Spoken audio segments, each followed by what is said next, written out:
Hello? Hello? Can you see and hear me?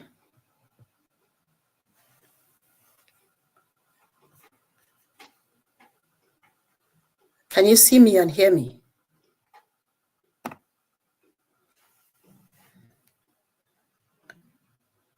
Hello? Can you see me and hear me?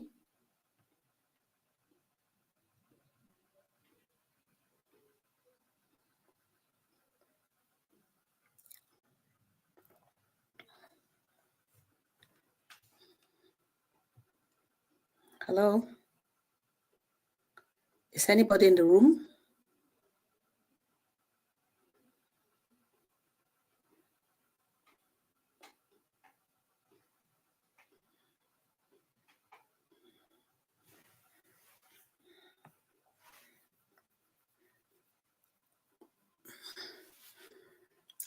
Okay. I just need to wait for some responses and then continue.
Hello, is anybody in the room?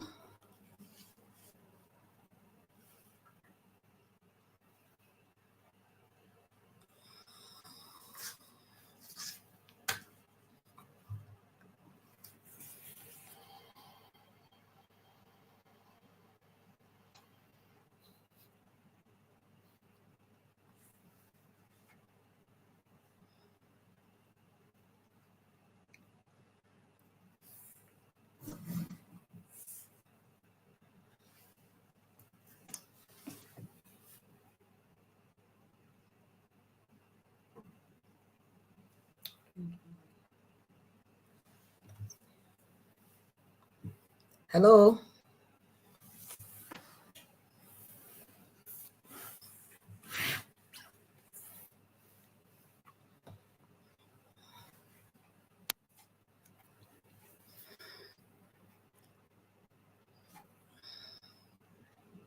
Hello?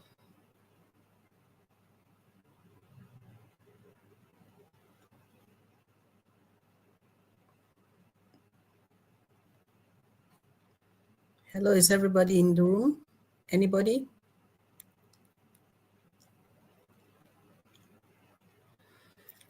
Okay. Please, if you are in, you just put a comment and so we can start.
Hello.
Okay, for those of us that are online, can you just indicate and let's know that you are there?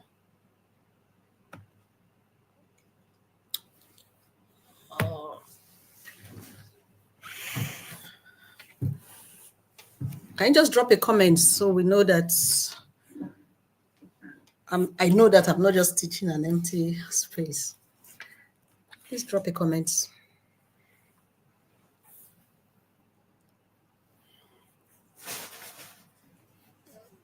Okay.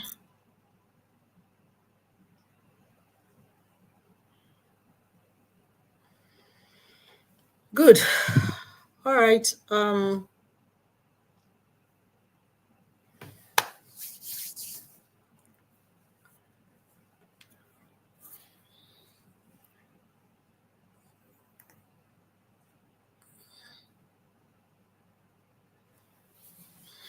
Any comments, please? Comments from, oh, good.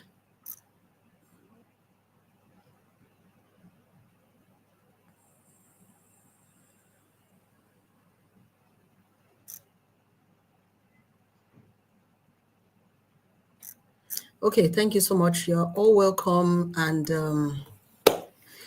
we can start. Do we have up to 10 comments?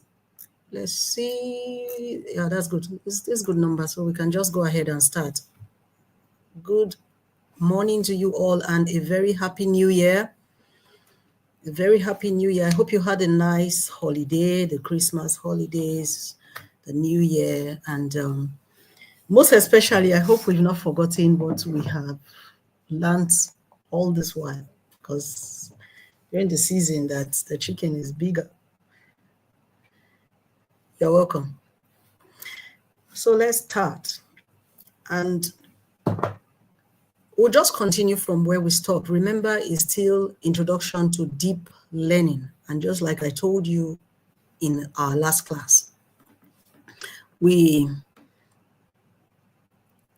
are going to learn about our deep neural network architectures, deep learning architectures, or what we can even call our artificial neural network architectures. I think we should put it in the right context. From the last class, there was a slight confusion about the artificial neural network and neural network. So normally when we talk about neural network, like we understand and we have dealt with in the past, we are looking at the human brain. When you look at the neurons, like we had in the two classes before, we are looking at the human brain and how it's interconnected and how signals that get into the human system through different mediums are transmitted to the brain and how the brain interprets. But this time around, we are looking at a machine. That is why it's artificial. And in dealing with artificial neural networks, we need to know the kind that is specific to the particular task that we are planning to perform and the particular problem that we are planning to solve. And so we are looking at machines here. So everything we're going to be talking about teaching, about, actually training, we are talking about the machine. And today's topic is neural network architectures. So let us go back a bit so that we put it in the right context. Remember, the last thing we discussed in our last class was the patterns that we learn in deep learning, the patterns that we consider, the patterns that we looked into. We looked at different patterns in deep learning, okay? So in looking at these different patterns, it will guide us to know how to design our neural networks. What is actually neural network architecture? Now, let's get a clear definition of what we're talking about. We have here that neural network architectures, they refer to the organization and structure of artificial neural networks, which are computational models inspired by the human brain, just like I explained earlier. And these architectures define how the nodes, in the human one we say neurons, how the nodes are connected, the type of layers, and the flow of information between them. So information flow will determine the architecture. The information flow. How is the information going to flow from the input through the layers to the output? That will determine what kind of structure you should have. And that is where we are going to understand the different types of neural network architectures. There are different types of architectures that are existent, but let us go into them and understand them so that we'll have some context. But before that, we are going to be looking at the design process. When you say a design process, we all know that whatever we want to do, especially digitally, we have to have a laid down process to be able to achieve a structured design. When we say a structure, which means it's organized. It's not just haphazard. It's not thrown, this particular aspect is not thrown into this aspect. This process does not come before this process. There is a way it's supposed to be done. And that is why we have what we have here. 5 different points there. We'll look at the problem definition. We'll look at the data processing.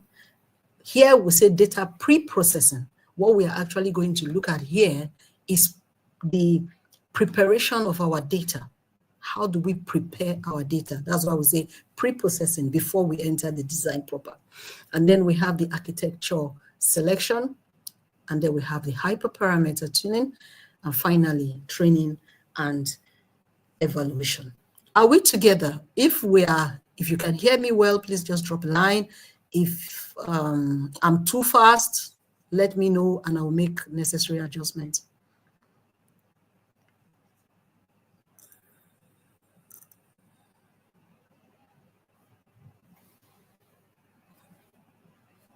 All right, beautiful, fine. So I will just presume that we are okay. Okay, so let's go dive into it immediately. We look at the first point there. We have to explain it, let's, okay, good, thank you. Problem definition. You know, when you say you are defining the problem, when you're defining this problem, you are trying to identify the task. In identifying the task, that is where I will take us just a little bit back to what we discussed in our last class.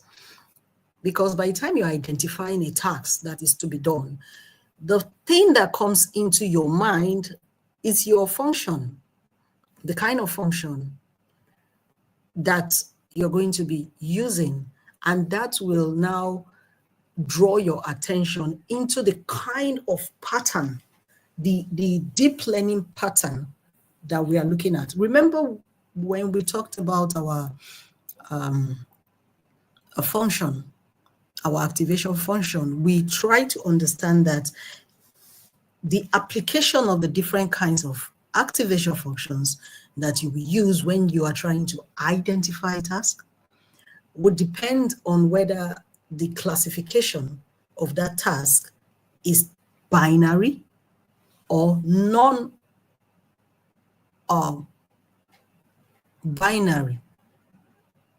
So we are looking at whether the classification is a linear classification or non-linear or is in between. Then we will now know the kind of activation function to use to be able to solve that problem. And we'll analyze the data set. In the analysis of the data set, we are going to be, just like I told you, we'll go back a bit.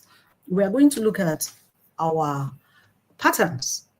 When you look at your data, how they come in, look at the pattern of the data. Is it giving you a linear pattern? And what do we mean by a linear pattern? If you remember, we are seeing a linear relationship between input features and the output features.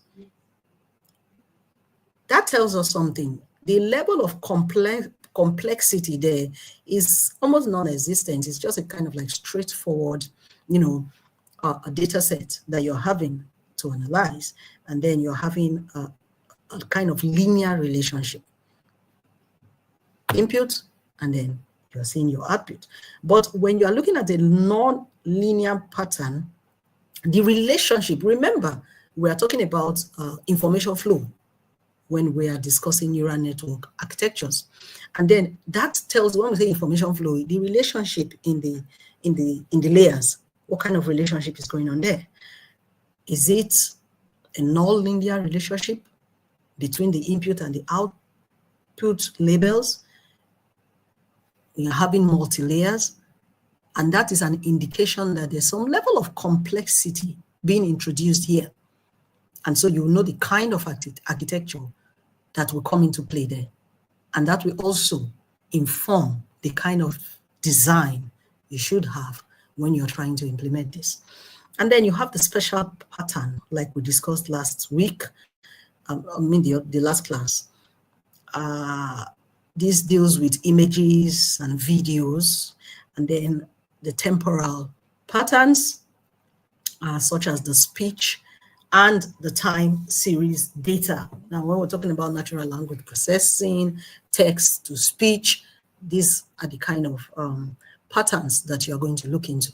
So in defining your problem, you analyze your data set, you identify the task, of course, you analyze your data set, and then you evaluate the performance metric. Next, we want to try and pre-process our data. Like I told you earlier, when we say pre-process our data, what we are actually saying is we are preparing the data. We are trying to prepare the data. You might want to say, data, you just feed it with the data. What is the preparation about? But in this case, we need to prepare it. And the first point there is data cleaning. Data cleaning. What do we understand by cleaning of data? In the first class, I got some interesting input. Can you just try and type in what, in your understanding, is the cleaning of data? What do you say data is being cleaned? Can you just, let's just have a little input there. Say something. Anybody can just talk about cleaning data. When you are cleaning, you have a data set. How do you clean your data? What do you mean by cleaning your data?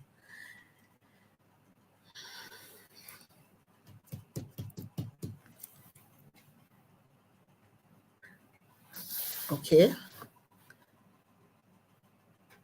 Oh, beautiful. Somebody, Hajara says, removing the missing data, correct? That's one way to clean your data. All right. More. Okay. So we make sure the data is pure form and original form. Okay, let me explain it in this way. When you are cleaning your data, you are trying to, just like Hajara said, you are removing the missing data. You make sure the data is complete and accurate. Redundant data, good. Somebody says, LaTeX said, unwanted, beautiful. Unwanted data, remove aspect of the data that is unwanted, yes. Unwanted data, missing values, missing data, that's good. And then you can have a data set that is, you have some missing rows and columns, and then you also have duplications of the data. When you address these different categories in the data set, you are cleaning the data. That is the first thing you do. And then what do you now have? You have accumulated a data set. I think I'll use this statement by Usman that is pure. It's pure. I would like to use it. I would like to believe the data is now pure. It's free of unwanted data, it's free of redundant data, and so forth and so forth. And then the data is pure. Okay. And the next step is the transformation of the data. When you have your data accumulated already, you transform it. How do you transform the data? You make sure that the data is evenly distributed and it does not affect the learning process. When we say the learning process, the machine learning process, please, not your learning process, the machine learning process, because you're trying to design an architecture, you're trying to design a model that will help you to solve a problem. Remember the first slide. And so that's what you do. You make sure that the data is evenly distributed and it does not affect the learning process of the model. And then finally, you prepare, it says preparation of the data for training. When we train, when you have prepare all the data you have this, your accumulated data set. But I hope you know that there are two types of your data set. And can you just tell me what are the two data sets that you will be needing for the design process? When you are training, what are the data sets? I'll give you just some time. Just tell me, you can just type it. Let's know the two categories of data that you'll be using. Beautiful. All right, more.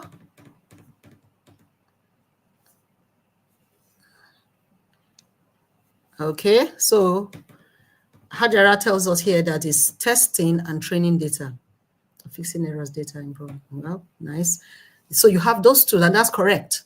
You have your testing data and your training data. And you from the last class,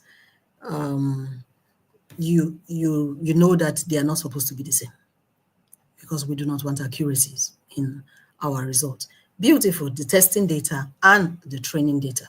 That's talking about data preprocessing. Let's proceed. Are we okay with that? Okay, fine, good. Next, we have our architectural selection. We have our architectural selection. We are choosing the suitable architecture based on the problem, like we had in the first slide under designing neural network architectures. And then you have, again, your data set. when you put these two together, problem and then the data set that you now have, the prepared data set, you will now choose the suitable architecture for it, and then ensure that the chosen architecture aligns with your data set. That brings us again to our last class where we talked about the deep learning patterns.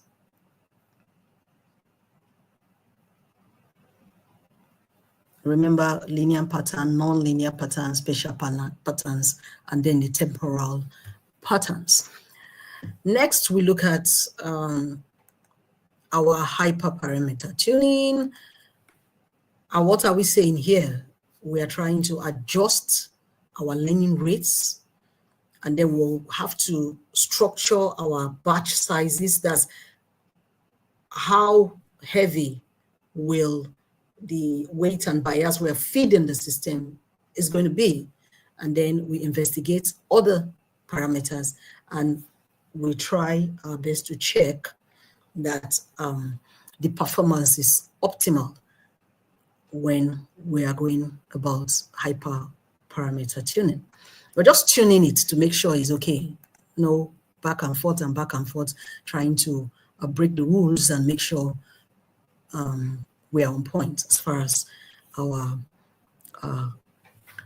data set is concerned. And finally, training and evaluation. We train the network, we monitor its performance, and adjust the hyperparameter as the need will arise. That's about the subtopic of designing our neural network architectures. When this is in place, now we are ready for the next stage of our neural network architectures. Okay. We have to look at the key components of the neural network architectures. These are the benchmarks. We have to have these at the back of our minds when we are trying to design our neural network architectures or try to understand the neural network architectures. These key components must be in place. Now we have the artificial neurons. We have to put it there, the artificial neurons. You know, the natural neurons is the one about the human brain, and then these are the artificial neurons, and they are called the nodes. They are called the nodes. Please and please, just like I told them in the first class, when we proceed from here, as we continue, I want you to just put at the fore of your memory the neural network structure that we had, I think I'll bring it at some other point, but I think you already have it, so you should be fine. You see the node, you see the input node. We look at that structure that have the different layers, inclusive of the hidden layers, and the output node. You see the way that structure is. If you are somebody in the on-site class, in one of the classes said it's just like a beehive, that structure. You look at every single neuron is regarded as the nodes. We are looking at the key components of the neural network architecture. And then you have the different layers. You see the interconnectivity. Those lines you see depicting the connection, which is the relationship between the different nodes, also indicating the flow of information between these nodes. Are we okay? And then we have a final component that is key. We have talked about it, and you know that the neural network structure will not be complete without this key component. What is it? Please, I want to give us like 2 minutes. I want us to type what that number 4 should be, so I know that we are following. We should have an understanding. Please, what is the 4th component? You already know it. So before I say it, just let me know what's the 4th component. Are we okay?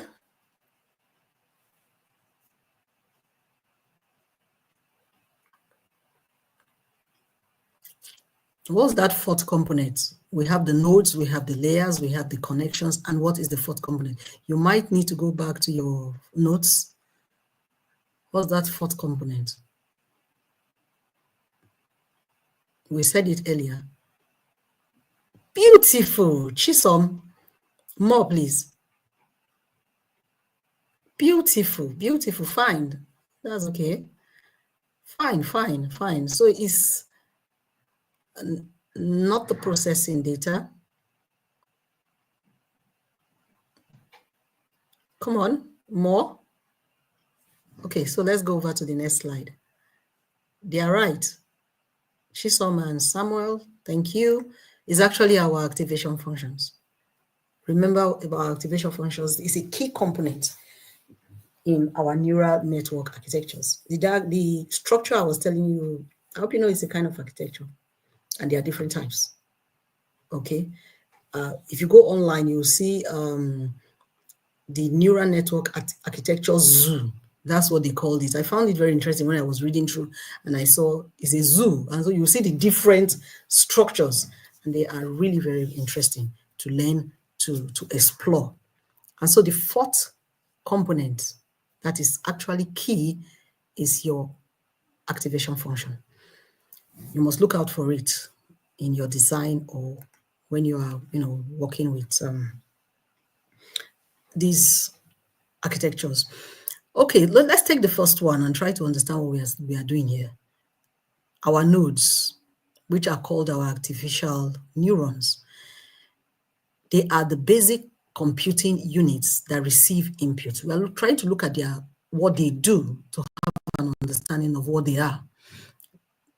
They receive inputs, they perform computations, and they produce outputs, the different nodes. And then next, thank you, Latex. Next, we have the layers, just like we mentioned earlier. They are group of nodes organized. They are groups. These are group of nodes that are organized in a hierarchical structure. No, it's not bias optimizer. It's an activation function. The activation function. Bias optimizer. Wow, that is quite interesting. We have to talk more on that. That's later. Okay, talking about our layers, you have the group of nodes organized in a hierarchical structure. I hope you still remember when we talked about hierarchy in the last class. Please, you might just need to refer to that. And then next, we have each layer processing the input data in a specific way. We'll see that later, why they have to process it in a specific way. Remember, depending on the deep learning patterns and depending on the data set. So that is why their processing will be different. They are specific to the kind of neural network architecture you are working with. Are we okay? So let's continue. Am I too fast? I hope not. All right, now we talk about our connections. Do we remember our weights and our biases? They define the strength and the complexity. When we say the strength, the complexity, the weights are the values that you impute into the network. And then the biases, we talked about our design biases and our data biases. Those we talked about in the last class. These are the edges, these are the connections that you see in the structure. And then the nature of the relationship between the nodes. These are all key to the different types of neural network architectures. And of course, our activation functions, they are actually functions, mathematical functions, of course, applied to the output of each node, introducing non-linearity and enabling the network to learn complex relationships. That's why you have your activation function there. That you can now see how key these activation functions are as far as deep learning is concerned. So why are we now particular about deep learning if we do not have these functions to help us to iron out our non-linearity and to be able to deal with information flow that is complex. Okay. Now, having seen our different components, the key components, let us now go into the study proper. We're going to have a kind of debate later on, and I will also finish in good time so that I'll give you some time, since everything is online today, some time to ask me all the questions. So please, you can pencil your questions down while we proceed. Okay, types of neural network architectures. AI is evolving at lightning speed. In time past, we had just like 4 different types of neural network architectures. More are coming, and of course, more will come. And so we have 6 that we are going to be looking into today. And so let's take the first one, which is our feed-forward network. We're going to be looking at our recurrent neural networks, convolutional neural networks. We're going to look in depth into the convolutional neural networks, because when we look at the application of these architectures, we are going to be looking at videos, image processing, and you will see where that the CNNs come into play. And then we're looking at our autoencoders, the generative adversarial networks, and of course our transformers. I hope some of us are not thinking of the film Transformer. Okay.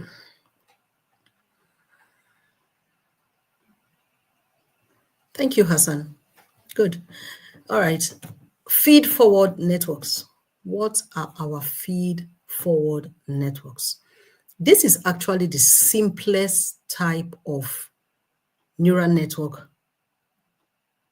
architecture. In its simplicity, data flows only in one direction. It's going from the input layer to the output layer, straightforward. So it's just linear in its progression. And you do not have any feedback loop. It's just one direction that the data is flowing.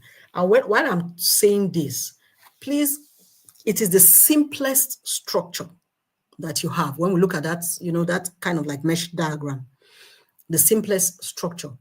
And so that is our first neural network example, which is our feed-forward network. It is kind of indicating that the level of complexity, or the kind of the task that you are going to be running, or the problem you're going to be solving using this kind of network, the feed-forward network, has minimal complexity. And so you have no situation where you now have to go back to a former layer to be able to refer or infer for the next layer and the output layer. And so that's why it is termed as one of the simplest form of networks as far as neural network architectures is concerned. Are we together? Okay, so we'll look at the next one. Let's talk about our recurrent neural networks, RNN. They are designed to handle sequential data. And you know what sequential data is all about. And they actually have feedback connections as opposed to our feed-forward network. And they allow the network to keep track of the internal state. Please, let us understand this a bit. When you are allowing the network to keep track of the internal state, you can see that there is an indication of memory there. And what is memory? Remember, we're trying to simulate the brain, looking at our artificial neural network. You can store information, the storage of information, keep track of the internal state, which means there is storage, there's some sort of storage going on there in this kind of architecture. So it has memory. And you can go back and draw inference from the internal state and come back and then give output. Do you not realize that the level of complexity in this particular network architecture is an upgrade of the feed-forward network? There are more features here.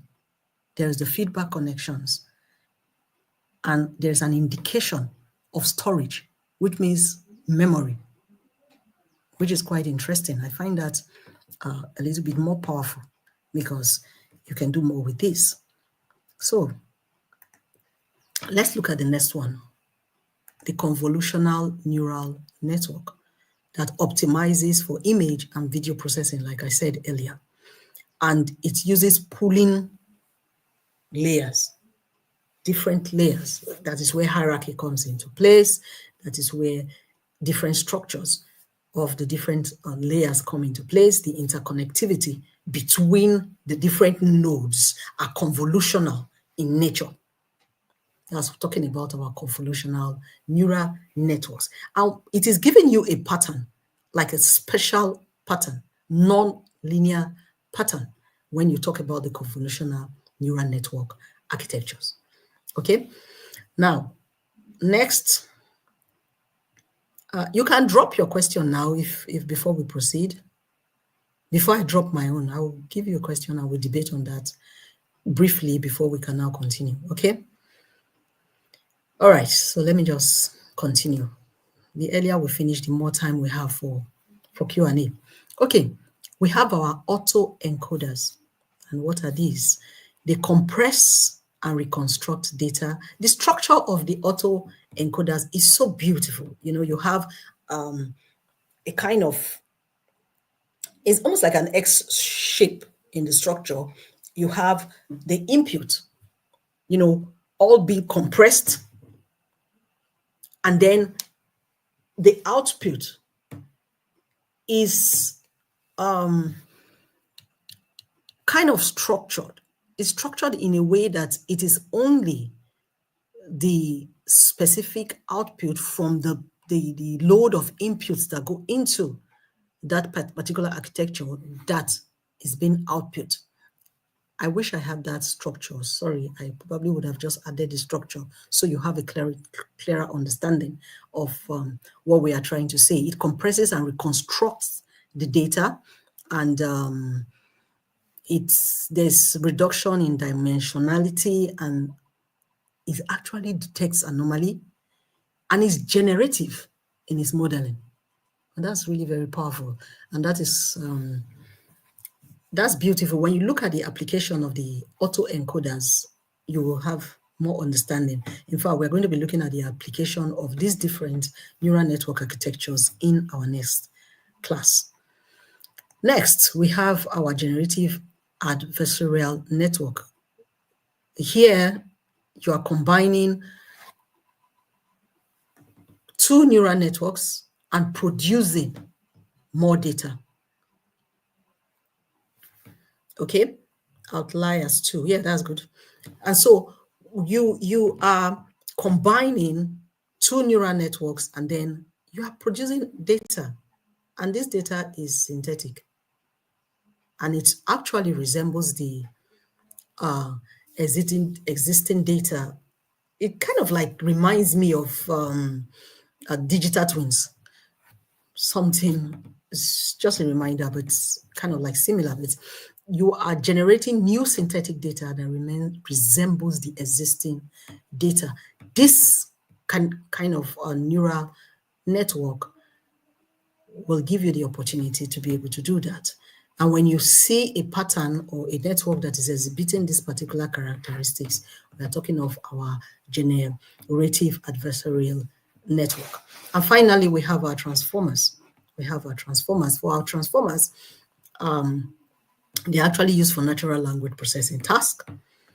Remember what we talked about, the different tasks and the different neural network architectures. For different tasks. So the issue of whether one is maybe better than the other does not come in, because they are designed to address specific tasks, like we mentioned earlier. Are we okay with that? And then for the transformers, you can see that it relies on self-attention mechanisms to weigh the importance of different input elements, just like it is said there. So these are the different types of networks. I hope we have done justice in trying to explain how their structures are, how it's supposed to be designed, and the different tasks that is most likely going to be addressing as far as our architectures are concerned. Do we have any questions so far before I give you my own question? Let me give you some time to go. You can go over what we have been talking about. Training, validation, and test sets. Collins, is that a question? Are you asking questions based on that?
Okay, I'm going to put up a question and we're going to debate on that.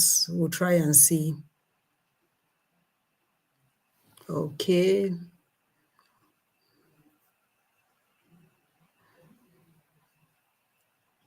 Okay, somebody is asking about anomalies and how autoencoders detect anomalies. It's like we're actually particular about activation function. Why do we use activation function in neural networks? Wow. Okay. Beautiful questions coming up. Some people are interested in going deeper beyond introduction. We're going to be dealing with that, but let's try and address this. This might throw a little bit of light into some of your questions. And somebody wants me to explain generative adversarial network again.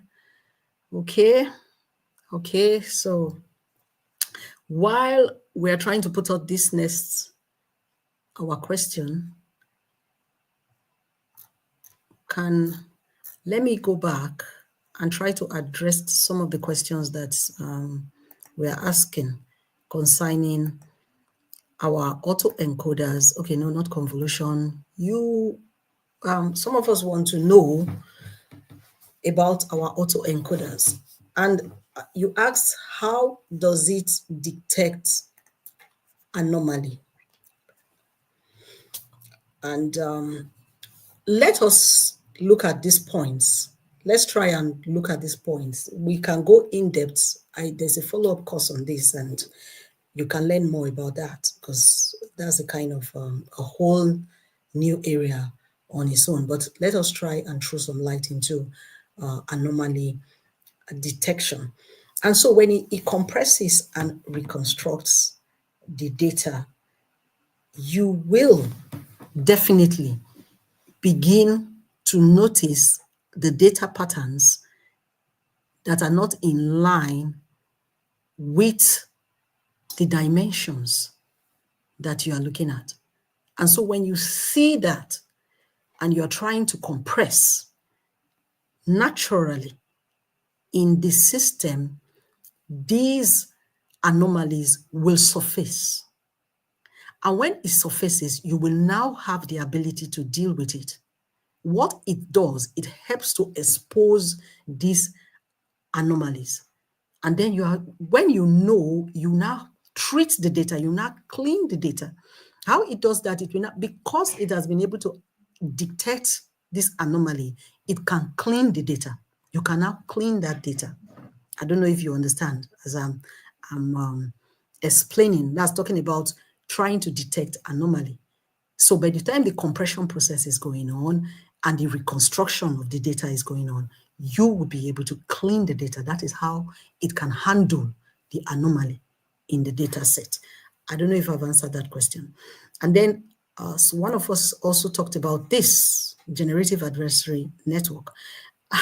This has, you see two neural networks. It can be any of the ones that we have mentioned before, but they are coming together almost like a collaboration to produce another one. And the one they are producing is synthetic because it's not the original, but it resembles the existing. And so you can now put, which means it's generative.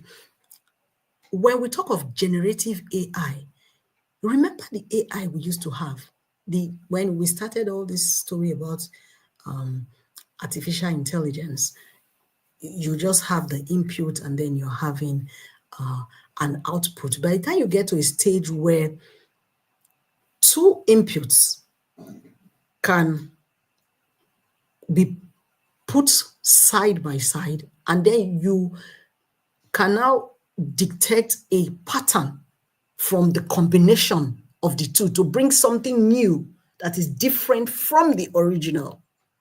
Now you're talking about a generative adversary network. That's what we mean there. There are two neural networks coming together, and then you are having synthetic data, and it looks like the new one. Let me just throw a little light using a kind of simplistic example.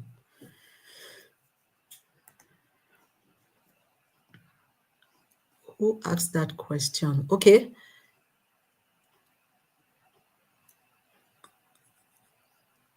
I think I've answered most of these. Not biases. We're talking about generative adversary network. Okay, more explanation. Samuel, I hope I'm explaining better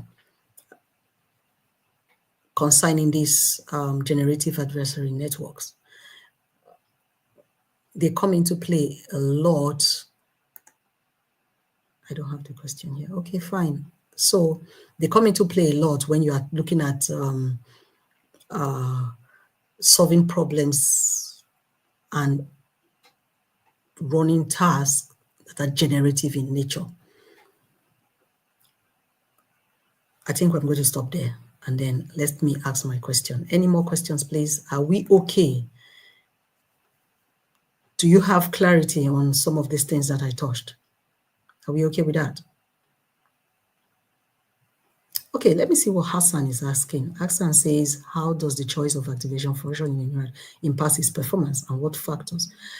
Oh, Hassan, that's talking about activation functions. I think you should refer to the last class. We might not have enough time to go back and talk about activation functions here again, but we dealt extensively with activation functions, the different kinds of activation functions, and how they actually impact the what do you call it? The way the neural network architectures will behave as we proceed. Okay. Chisom, we are self-attention mechanisms. You are taking the class somewhere else. All right, thank you very much. let us stick to what we are doing right here. I mean, some of you have gone ahead with some of these things, but please, we have to carry everybody along. Okay, we can have a forum for discussing that more and more about that. Okay, you can just put a paragraph there so that it will benefit others. Now, just give me a minute. Let me ask this question.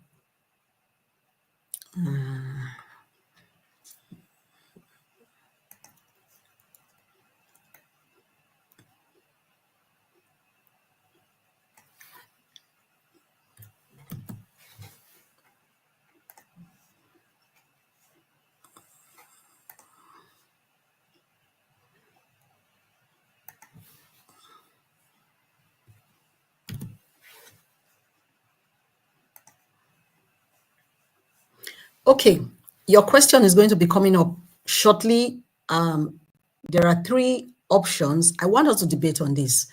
I want us to throw more light on this. I want us to discuss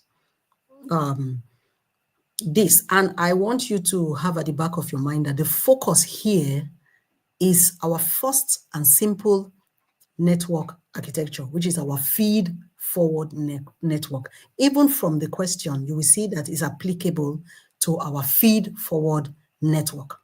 So please, the question is going to be coming up shortly. Go through, read through, and tell me, is it A, is it B, or is it C? What do you think? Something to think about. Just read through, ponder over it, and type in your answers.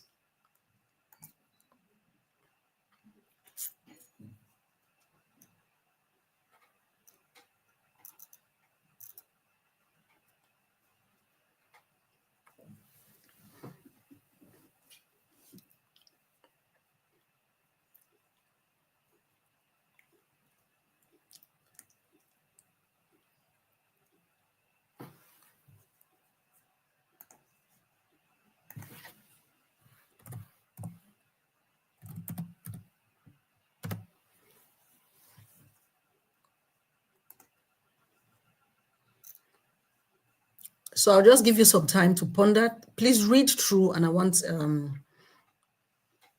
more inputs. Let's debate this. And while you make your choice, think about why you chose that. Why did you choose it? Why did you say A? Why did you say B? Or why did you say C?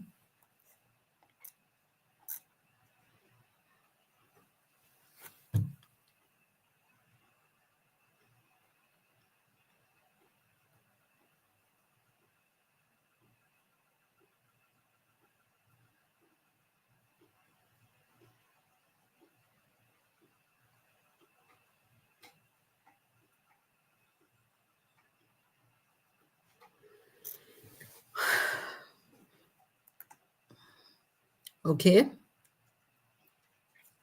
And the question is, if you add another layer to the neural network, we are talking about the feed-forward neural network now, after the first hidden layer, and give this new layer 4 nodes. Well, I just said 4. It can be 3 nodes, can be 2 nodes, and give this new layer 4 nodes, and all the inputs are kept the same. Which other node calculated will be affected? Which other node will be affected? Please, I want inputs. But just give us some time before we answer that.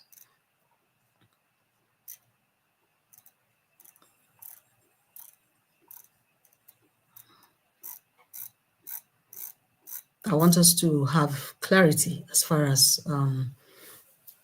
our nodes, our architectural structures are concerned, and how the flow of information and the flow of and the relationship between the different layers and the nodes, how they work. I think I'll just keep quiet a bit and let you ponder through this question. And please, I want your answers. Just type it, and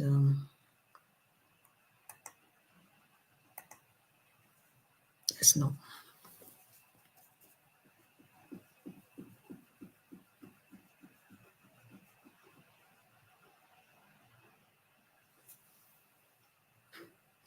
I don't, are we seeing the question? The question is there.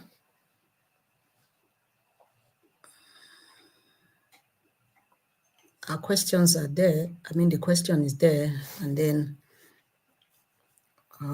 let's quickly deal with this before we discuss the benefits and call it a day. So who is choosing A, who is choosing B, and who is choosing C?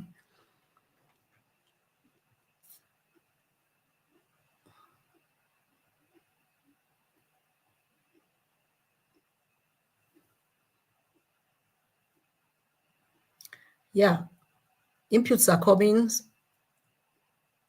Some of us, we are saying A.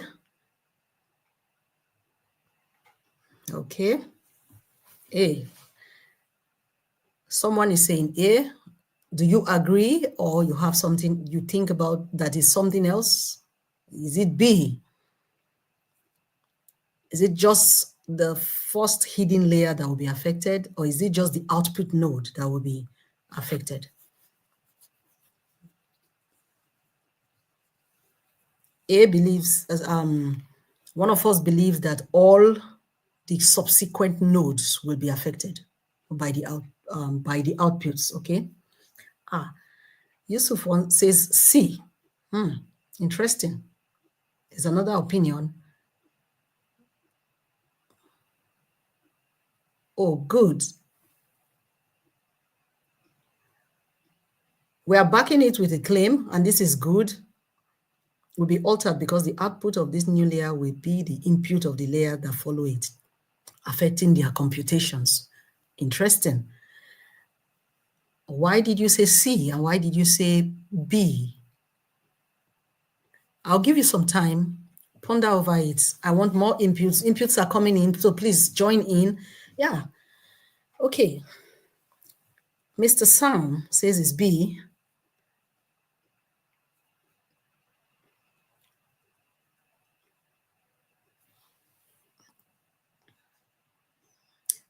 Which is just the node in the first hidden layer that will be affected. Okay, why? Why did you say so? And those of you that say you can support, let us have support for A, let us have support for B and for C. Okay, Chisholm says it's C. Hierarchical distribution of deep learning mechanisms and the fact that feed-forward systems has no feedback system. Interesting. There's support for C already. B, A, who is going to win? Because we are having an even, okay, more people are saying A, why? Okay, yes, B is catching up, and C, we have some of us are saying C. We just have, okay, just a few saying C, and Mr. Felix is giving support for saying C. Okay, so let's just take another just 3 to 4 minutes for you to put your inputs and support it, and then we can discuss this.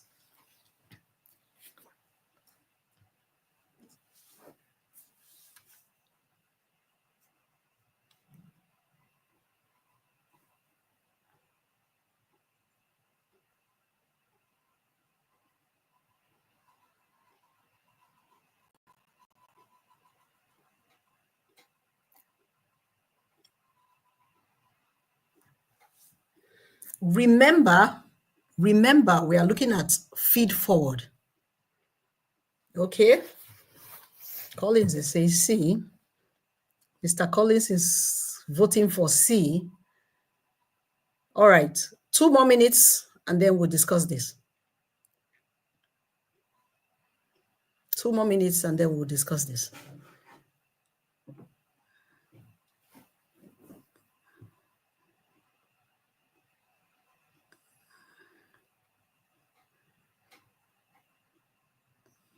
Okay, we are having support for A, B, and C, and it's just this is quite interesting.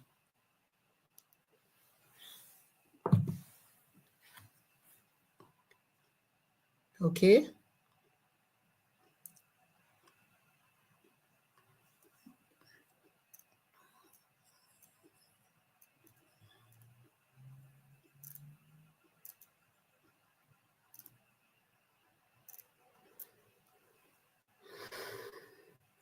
All right. I want to thank every one of us, and I want to thank us for voting, and I want to thank us for this, because this is quite interesting. And let us go back to the question again. What we are asking here is this: if you add another layer to the neural network after the first hidden layer, and keep this new layer 4 nodes, and all the inputs are kept the same, which other nodes calculated will be affected?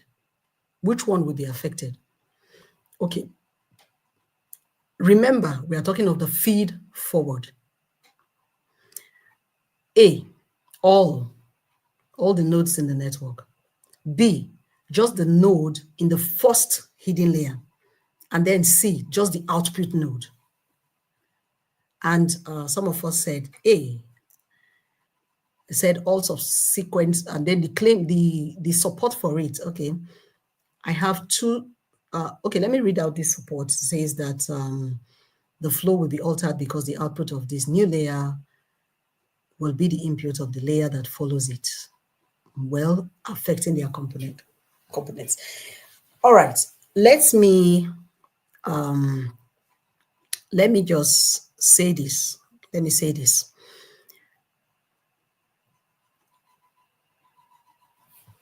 The inference for the neural network is feed forward, which means the calculations, they progress from the start to the finish. Remember what we said about the feed forward is the progression is kind of linear. It's just one directional, and it does not go back. It's feed forward. There's no feedback loop. It's from start to finish. The addition of the new layer to the network will only affect the nodes after the new layer. It won't affect the ones that are preceding it. That tells us that the answer to this question is actually C. So give it up for C. Thank you for those that selected C, and thank you for the contribution of the others. But I hope we have thrown more light into this. Well done. And I like the summary of I like the summary from Mr. Chisholm. It's actually aligning with what I just said. It says, I like the way he summarized it here. Please, can we just listen to this? I don't know if you will have access to it. It said the hierarchical distribution of deep learning mechanisms and the fact that feed-forward system has no feedback system. Feed-forward, it has no feedback system. So these other ones are not affected, but just the output. That is why the answer to this question is C. Are we okay with that? Are we okay with that? Are we happy with that? In the feed-forward system. Good, Victoria. Thank you, Victoria. They are still voting, but which means you didn't hear the verdict. It's just C. It's C, which means it's just the output. Okay? It's just the output node that will be affected as far as the feed forward is concerned. I have just given you people a sneak peek into the pattern and the kind of way the questions I will be asking you subsequently will be coming in. This is how it will be, and you should ponder over it. You should look at the characteristics of the neural network architecture and be able to know how the behavior will be. Are we okay? Thank you. So far, thank you. Can we proceed?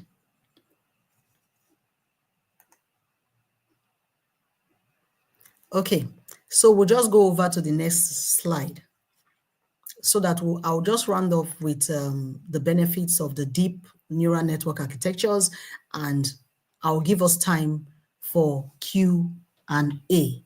Please let us ask questions based on the teaching. If you have other questions that relate to neural network or what we have done in the past, that's fine. But let us, for the benefit of those that do not have computing background and all that, we have to confine our questions to what we have done so far and what is related to it. Okay, thank you. So let us look at the benefits. One, we have improved accuracy here. We have our architectures can achieve state-of-the-art performance in different tasks. So, I mean, the whole essence of artificial intelligence is because it's a tool to help us to attain accuracy at record speed. Is that why we are all doing this whole thing about artificial intelligence? For improved accuracy. And so our deep learning architectures will help us to achieve that. Secondly, the architectures can automate many tasks. The automation of many tasks, thereby increasing efficiency. And as for those that are worrying about, when we are talking about automation, I noticed from all the trainings that we've been having and so many other interactions we've had with a lot of people when we talk about AI and its presence and where its future and next steps and so forth. A lot of people are usually skeptical about the automation aspect of AI, automating so many tasks. Yes, it's very safe to say that routine tasks that are routine in nature will most likely be taken over by AI. But that does not give any single cause for alarm, because you are in the right room, you are in the right place. You are learning about AI, you are learning about how to use this technology, what it is, and how to apply it to your life and your own, vocation, whichever one it is. While it is taking over, it is already doing that actually, routine task, because people need increase in efficiency. That is our second point about the benefit. They want to be more efficient. And what is efficiency? Ability to do the same tasks at record time and accurately. So they will definitely run to AI if it is more beneficial to them. But that doesn't mean that, in fact, those that are not learning about the new technology, those that are not exposed to what it can do, that are shying away from it or denying the fact that it has come to stay, will be the ones that are going to be affected. But you are safe, because while these routine tasks are being taken over by different kinds of automation with the use of AI, new jobs are being created. We are talking about the neural network architectures. Who will be designing these architectures? Who will build these architectures? You. And those of you that are learning more about it and applying it to your different fields, you'll be able to advise on the kind of architectures to use. And so while it is increasing the efficiency, new tasks are being created that it cannot do it for itself, and you will be the one to advise on what should be done about it. I hope that digression was okay. All right. Finally, we'll talk about flexibility. Flexibility. We are looking at deep learning architectures being applied to various domains, including computer vision, natural language processing, speech recognition, different domains. So that is why you will see that when we talk about artificial intelligence, it is multidisciplinary. Now, if you come to our center, I will always say this, I will always put this in. I normally put it at the beginning, but I'll just say it here as to call the whole lecture a day.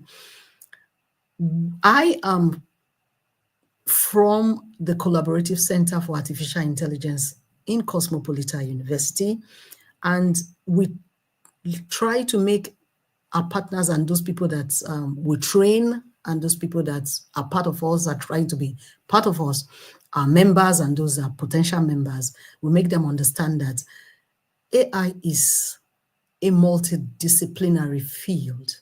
That is why it is as flexible as it is. It is what you can apply to any domain. You can apply it to all domains. That is why we have a dedicated center, the Collaborative Center for Artificial Intelligence. When we go out to industry, academia, basic education, government, we can do AI because it is that flexible. And that's why when parents come to the school and they want to know, oh, how can this technology help our students? At the center, we try to make them understand that if your child is studying nursing, if they are studying computing, engineering, even the social sciences, the arts, AI can be applied to these fields because it is that flexible. And we try to leverage the digital technologies to the learning so that the students can be balanced. And when we go out for functions, we give trainings, just contact us and we will be able to tailor it. You can tailor the deep learning and artificial intelligence interventions to these different areas, and it is still applicable. And that is why the flexibility is right on point. Well, that is it so far. I hope we still have some more time for Q&A. I hope we're okay with that so far. Okay, somebody is asking how you can become a member of the center. Now, when you go to our website, Cosmopolitan University, just navigate to our special programs. You will get to just follow the link, Cosmopolitan University. You will see the Collaborative Center for Artificial Intelligence, CCAI. Click on it, and then when you enter that page, there is a form. So fill that form, and then the center will receive your request to be a member. They will reply to you. And then for now, membership is open to most of you that are in this course. Trainings are highly subsidized. You can reach out to us. And for now, but when we are trying to meet a quota, but when we get to that threshold, we will have to put a charge. And so you will have to pay to be a member. Any more questions, please? Now the floor is open for questions and answers. So you can ask questions concerning the center or concerning what we have learned so far. Please, questions.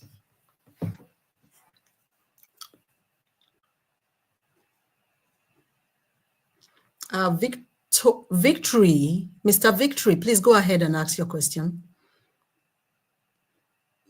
Just go ahead. You can type your question. That's fine.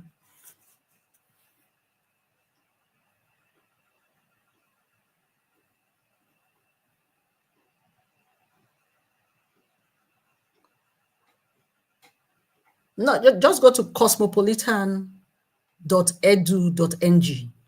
That's it. It's .edu.ng.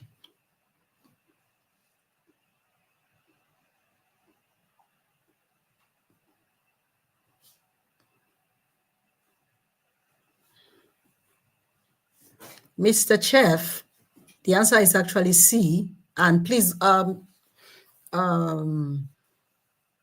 okay, let me just, I'll just give a brief explanation and I'll post it, and then you'll be able to just relate with that, okay? Just give me a minute.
Okay, Mr. Victory, I just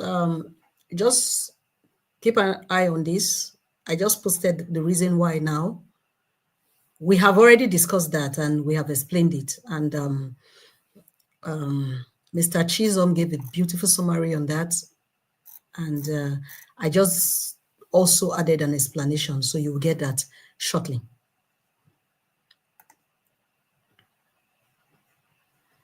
Any more questions, please? Before we call it a day, let me just wait. So this will get to you.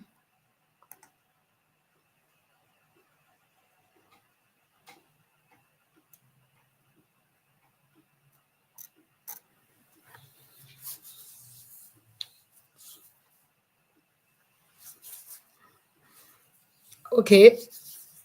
Oh, no, no, no, no, no. This is an interactive session between myself and the students to clarify a particular point. So the quiz questions will be coming in later, Mr. Hayat.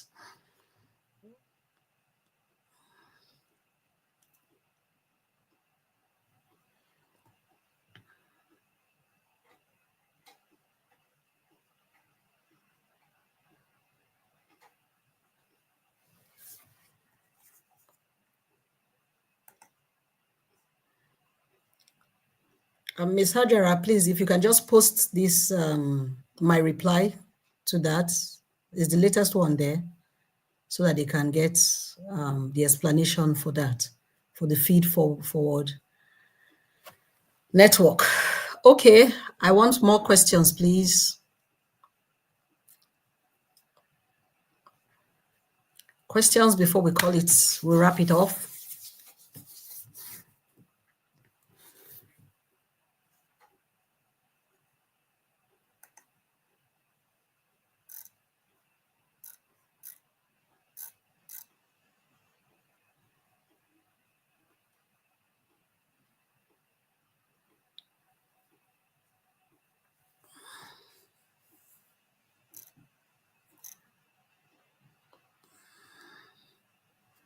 Please, is Miss Hanatu there so that she can just post? This one is not going. Okay, looks like no more questions are coming in, or is this thing hanging? Okay. Can we get admin or department contact? Can we get admin or department contact to call from the school? Well, I don't know about that, but I think maybe you can ask your questions through your WhatsApp platform. That should be fine.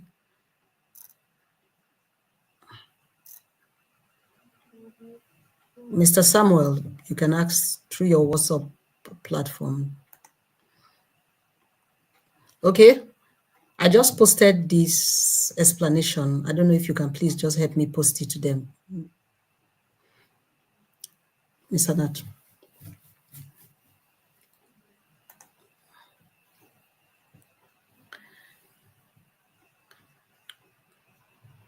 Okay, check our private chat. You will see it there.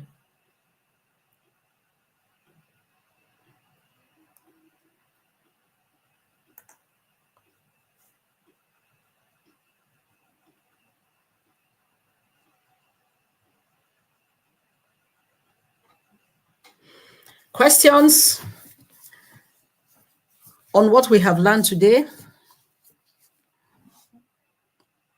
Okay, no problem. I'll do it again.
Okay, so since no more questions are coming in, just a recap of what we've done so far. We talked about our neural network architectures. We looked at our design and the process we follow for our design, our problem definition, pre-processing of our data, the architecture selection, hyperparameter tuning. And then we looked at the different kinds of trainings that we give, and we looked at our key components. Don't forget what our key components are and all the importance of the key components and their presence in the neural network architecture. And so we looked at our feed-forward networks, the recurrent neural networks, convolutional neural networks. Keep an eye on the convolutional because we're going to be using it and its application. Just like I told you, in the next class, we are going to be looking at the different applications of these different neural network architectures, and then specifically our convolutional neural networks. And then we also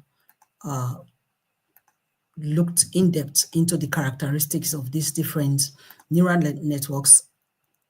And finally, we saw our benefits of the deep neural network architectures. Please always remember that we are dealing with machines, and in this case, we are looking, the neural network is actually the artificial neural network. Okay. All right. Should I send it again? I didn't get it. Okay, fine. Do we have it there? Okay, the materials, no problem. Well, the organizers will send the materials to you, and the materials are actually available. They will send it to you. So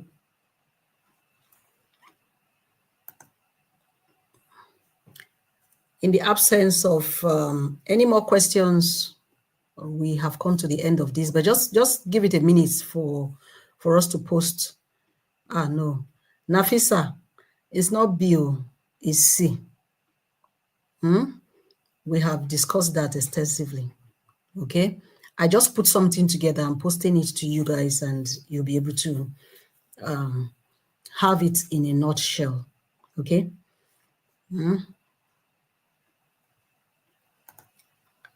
Yeah.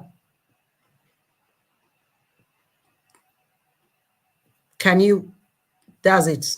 That's it in a nutshell. And I would, I don't know. I don't think you can see the other charts. One of you gave a summary to that as far as it concerns feed-forward network. And so you can just go through that. So I'll call it a day. Thank you so much for listening. Thank you. Happy New Year once again. I'll see you next week. I'll see you next Thursday. I hope you've all got this.